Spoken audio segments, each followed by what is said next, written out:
D'abord, l'histoire commence par une idée. Et cette idée, vous l'avez depuis quand? Et qu'est-ce que vous avez dicté cette idée-là? En fait, cette idée, c'est une vision. La vision, c'est celle du service aux autres, celle du service à la communauté. Et il faut dire que depuis tout jeune, tout petit, j'ai été formé par mon père pour rendre service aux autres. Quand j'ai acquis ce domaine, en 89, je me posais des questions, je me disais, mais qu'est-ce que je ferais de ce domaine? Et c'est d'ailleurs grâce à mon frère qui était venu se promener par ici. Quand il a vu ça, il me dit, tiens, il y a des domaines qu'on vend à Makabandilou. Est-ce que ça ne t'intéresserait pas d'en avoir un? Je suis venu, j'ai acheté, mais sans aucune conviction. Et après, j'ai découvert une organisation qui s'appelle la Jeune Chambre économique.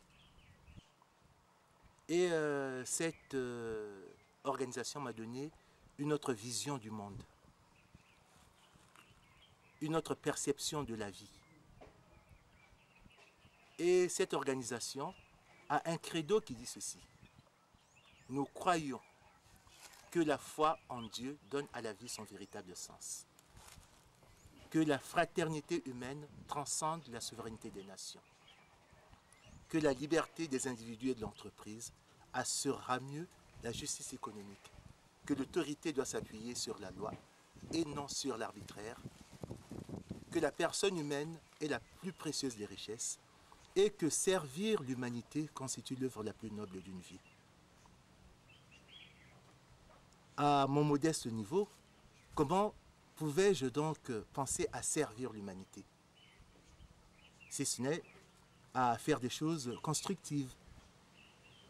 Et je me suis dit, ben tiens, mais ce domaine que j'ai acquis, qu'est-ce que je pourrais y faire? Comme je suis un écologiste dans la lame, je me suis dit, pourquoi on ne ferait pas de l'agroécologie? Ça veut dire quoi, agroécologie?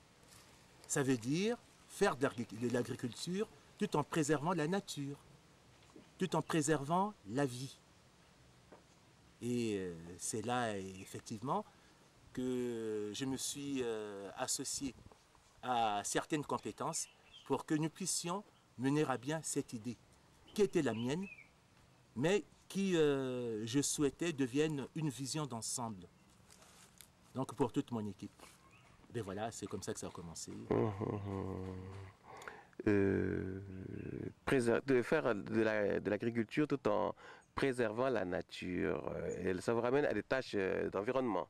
Effectivement, des tâches d'environnement. En fait, c'est-à-dire que c'est une façon de revisiter les techniques traditionnelles, techniques de nos ancêtres, en les refondant, en les coulant dans le moule de la modernité.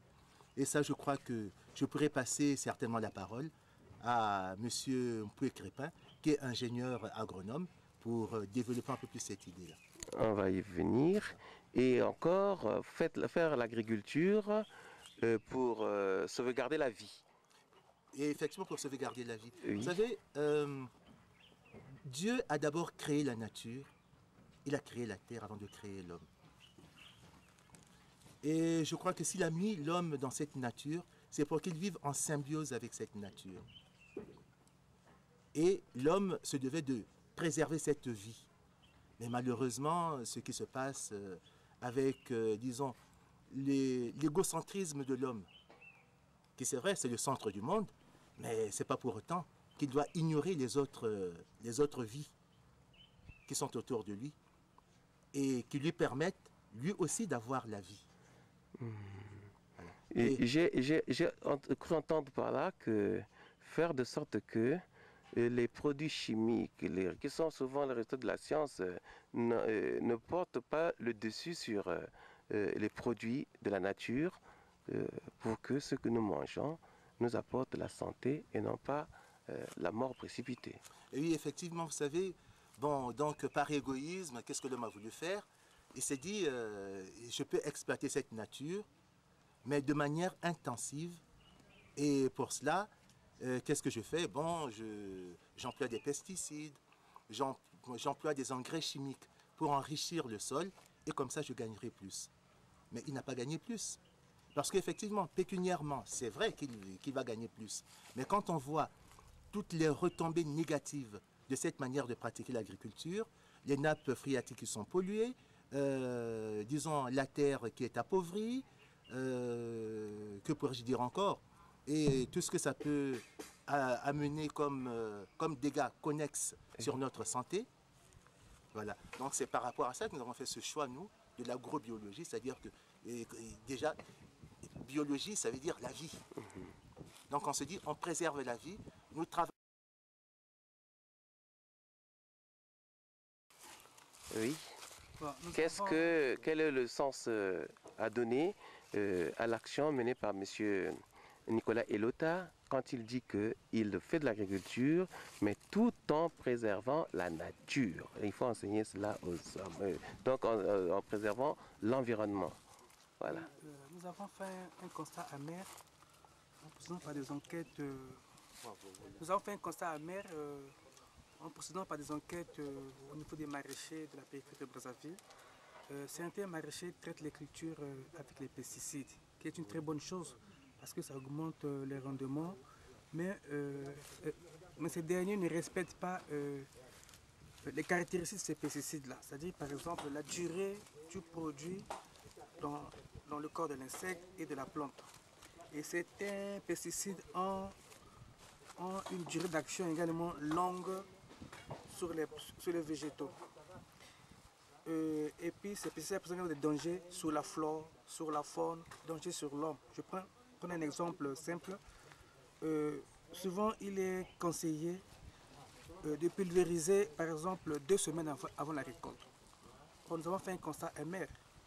Et les maraîchers traitent les cultures parfois 2 à 3 jours. Qu'est-ce qui se passe? Alors donc l'homme va consommer ce poison-là. Voilà parfois les causes des migraines chroniques, des douleurs au niveau des articulations, des arthrites, lombalgie, etc. Ces maux sont parfois dus à la mauvaise utilisation de ces pesticides-là. Voilà pourquoi l'ONG Eden, soucieuse de ces maux, a élaboré ce projet pour améliorer la qualité nutritionnelle des aliments en produisant bio, pour préserver l'environnement. Vous savez que l'environnement est le pivot de la vie. Lorsque vous utilisez les pesticides, vous tuez quelques auxiliaires de culture. Vous détruisez la nappe phréatique, vous perturbez l'écosystème, la biodiversité.